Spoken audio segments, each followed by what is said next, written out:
I'm about to blow y'all's mind because if you've been on the internet at all and you are into birthday decorating or anything along those lines, just like event decorating, you've probably seen these craft paper banners, okay? I have seen them all over the place. I've even had them painted like for my daughter's birthdays, and I just want you guys to know that you can do this on your own. So I'm going to show you today how you can take a cardboard box and your cell phone and make your own design and make your own little birthday banners.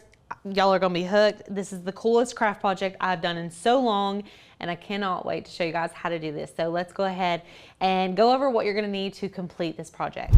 So you're gonna need a cell phone that has a flashlight. Obviously, I've got a flashlight here, or you can just use any standard flashlight. You're gonna need some inkjet transparency film. Now, I have written in permanent marker here which side is the front, which side is the back, because it does matter when you're using inkjet transparency film which side you print on. But this paper is not super expensive. You can get it on Amazon. I'm going to link everything down below in the description for you guys. But this stuff has come in such good handy for lots of different craft projects, and it's perfect for what we're going to be doing today. So, inkjet transparency film. I've got a box here. This is just like literally a standard box, I want to say. I'll tell you guys the size measurements on this, but y'all, it does not matter that much how big or small your box is. This one is a little over 12 inches by a little, almost a foot. It's almost a square box, okay? So nothing super crazy, just a box that you've got laying around that you don't mind to cut into. And then I've just got some tape for the box. I've got this roll of craft paper. Now this is the Dollar Tree Element. They have these rolls at the Dollar Tree. You're gonna be able to get probably 2 or 3 banners out of this craft paper roll. So you're gonna get more than one, and it's only $1.25 for a roll of this, which I think is such a good deal. And then obviously you're just gonna need some paints in the color scheme of your choice. So we're gonna be doing a cute little Tutti Frutti happy birthday banner for Holly's little girl in the studio. And I've just got some paintbrushes here in a variety of sizes as well. And you're also gonna need to make sure you've got some white paint, because we're working with this craft paper brown. When you go in with colors like yellow or orange, if you don't put a white base on them, they're very dull. So we wanna make sure everything is popping off of that craft paper. So we'll put down a white base first. And then I've also got some black just for the letters and stuff like that. You're gonna need a box cutter. And that is everything. That's it, you guys. Obviously, you're gonna need a printer because we're printing on inkjet transparency film, and we are using the Canon Pixma. I'm gonna link everything below for you guys. So if you want to get your hands on a new printer, that's the one that we recommend. So once you get into Canva, we're going to create our design. So I'm just going to select created a design here, and then we're going to go to custom size. Now we're going to be printing this on an 8.5 by 11 sheet of paper. So technically we could put it on that size document, but we've got to consider the shape of our banner, which is more rectangular. So I'm going to make this 8 by 4. So we're going to do 8 by 4 inches, and then we're going to create a new design.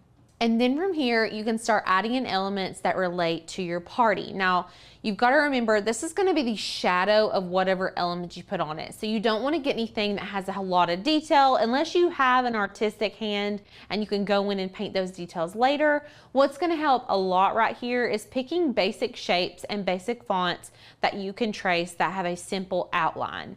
So we're going to start by adding our text, and I'm going to just start with happy birthday. And we're going to be using the font Mary Catherine. This is a Maker's Gonna Learn font. If you are new to our channel, we are a membership-based crafty subscription service. So you basically become a member and then you get access to all of our fonts and our files. We've got thousands upon thousands of both. And then you can use them for your own personal use as well as commercial use. So we've got happy birthday right here. I'm going to add some spacing. Just a little bit, and then I'm going to duplicate that, and we're going to type in Emerson. We're gonna do this font in a script just to give it some playfulness.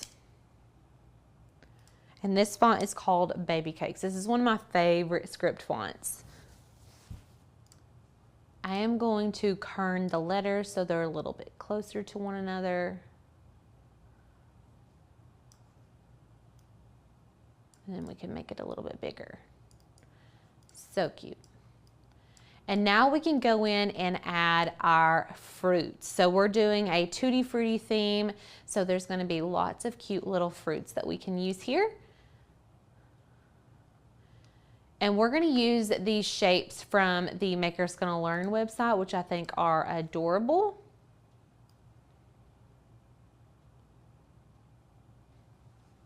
And we're going to throw in a little pineapple over here.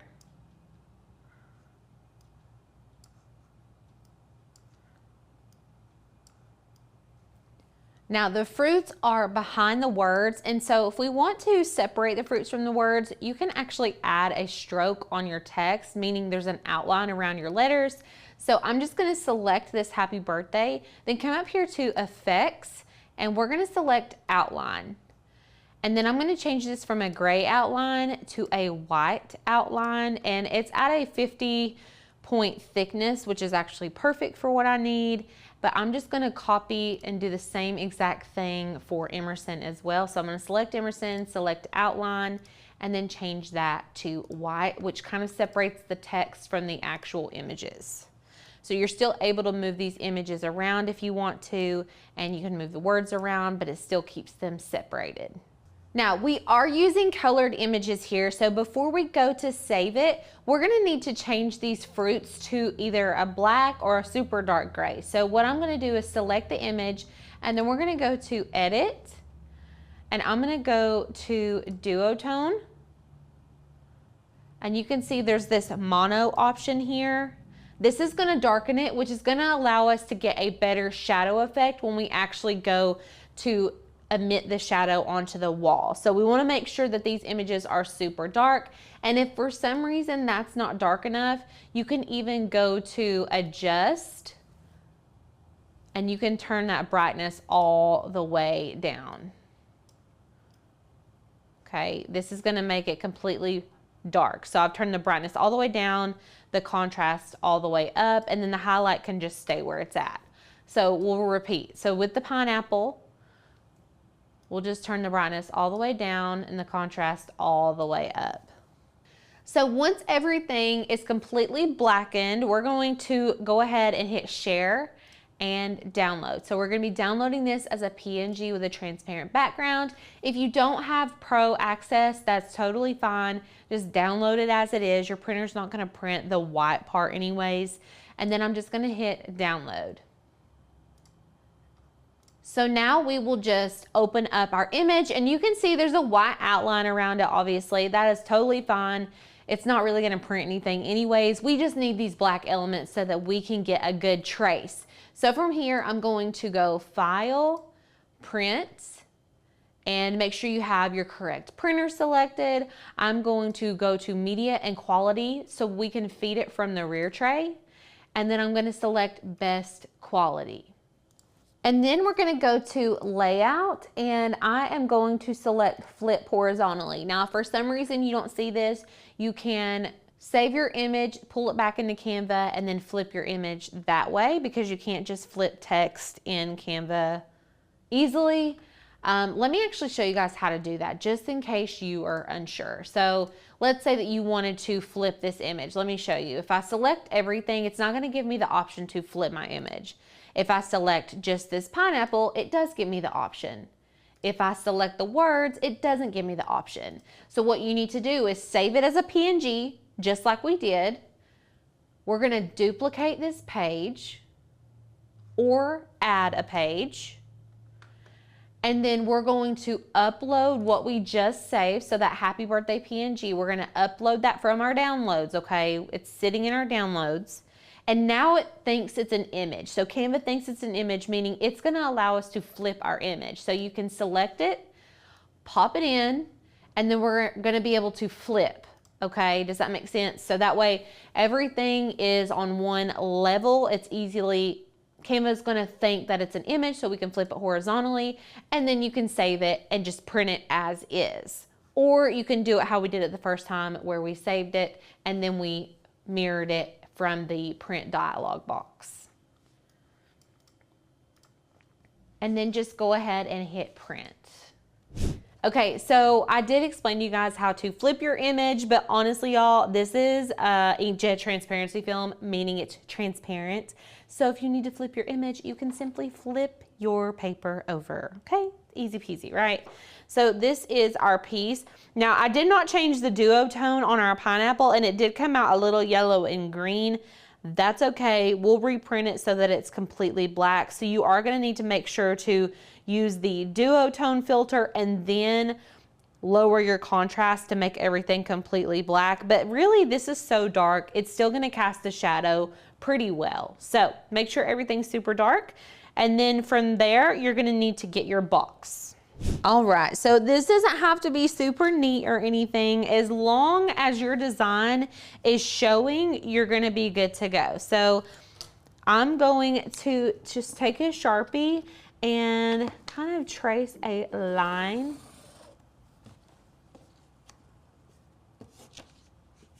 You can even kind of put some dots down here. And then just make sure that your design fits within the square that you're drawing on here.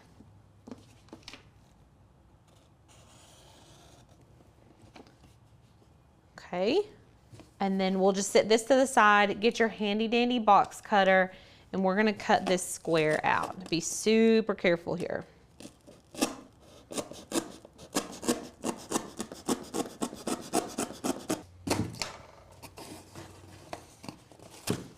Okay, and then you wanna make sure you're putting your image onto your box reversed. And we're just gonna take some tape and make sure that our design is taped to our box.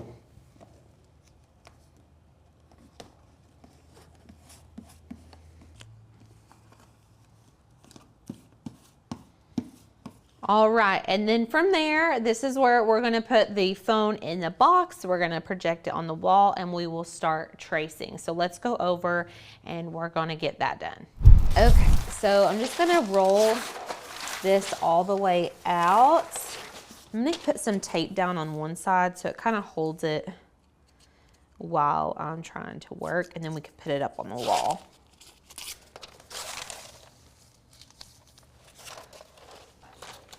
That would be great. Like, just lay it over.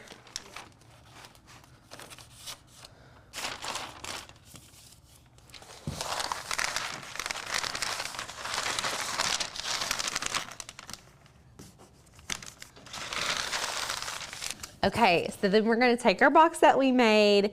We're gonna put our phone down inside of it with the flashlight on. Okay, flashlight's on. I don't know if you guys can see that. And it's gonna go inside your box, okay? Now, we're gonna place it, and we may have to move it. We may have to adjust. We may have to like prop it on some stuff, but we're gonna get it. We're gonna figure it out and it's gonna work. So you can kind of see, right now, we've got the lights on. Can y'all see? We're getting like a very faint projection here. Let's turn the lights off and y'all really be able to see it. Since I have my tape actually doing it. Go ahead. All right, so I finished tracing this. It really did not take that long, you guys. You probably can't even see it from where you're at, but we're about to paint it white, so you're really gonna be able to see it. But this was so easy to trace. I can't believe I've waited this long to create one of these. I was so intimidated by it, and it was just so easy. So we're gonna lay this on the table and we're gonna start painting. So I've got some different Deco Art paints here. You can use whatever brand of acrylic paint that you prefer. Just make sure if you are using lots of color that you get a good amount of white, because we're gonna need to paint everything white first, and then we'll go back in with the colors. Because a lot of times when you're using colors, especially like yellow and orange, on this brown, they're very transparent. So you wanna make sure everything's painted white and then go back and paint the top coat with the color. So We're gonna start off with the white and paint everything that's gonna be colored in white. And I think we're gonna do our words in black, so we won't actually have to do those twice. We can just go straight in with the black and paint them that color. So I'm gonna start by painting our first coat on the fruits. And I'm just gonna put our paint on a paper plate. Just kicking it old school, nothing fancy. And then I recommend any of the horsehair paint brushes. Most of the time these have the blue handles if you go to Hobby Lobby, and they have brown bristles. The black Taklon wash set is really good, but the blue handles with the brown hairs, those are my absolute favorite. These are honestly not bad either though. So I'm gonna get out, I like these rounded tip ones. Let me show you all the difference really quick. So depending on what you're painting, honestly, like don't overthink this. I'm just giving you guys a little bit of advice. If you're painting something that has rounded edges or is a little bit more cartoony, such as this birthday banner, a rounded edge brush is going to be better. If you're painting something a little bit more crisp or modern or precise, a square tip brush is going to be better. So like this one. But I personally, like my style fits with these rounded brushes a little bit more. So that's what I'm going to be using. But if you're just really confused, because I know there's thousands of brushes, y'all don't overthink the brushes. Just get you a variety set and then figure it out from there. Okay, so we're gonna go ahead and get started. We're gonna speed this up so you guys don't have to sit and watch me paint for however long this takes me. I'm hoping not very long though, so we shall see.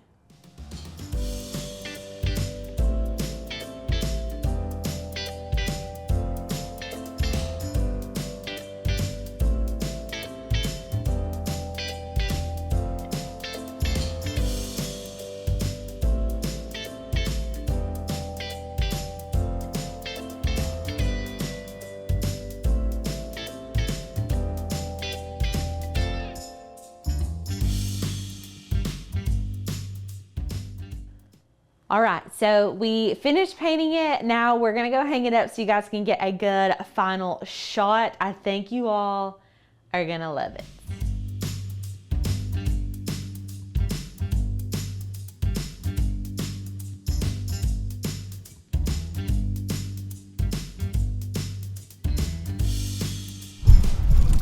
All right, what did you all think about it? I think this turned out so cute, and honestly, it's one of the funnest crafts that I have done in a long time. Funnest? Is that a word? I don't know. Let me know in the comments what you all think about this craft, and if you're gonna be doing this for your own special events coming up. If you liked what you saw, you can join in on our crafty membership for just $1. I put a link in the description for you all, so you can click that link, and for $1, you can have access to all the files and fonts that we use today. So make sure to follow that link. Check out our website. We would love to have you as a part of our community. And until next time, I'm gonna put a video in here so you guys can watch. If you really liked what you saw here, you're gonna love this video. I'll see you all in the next one.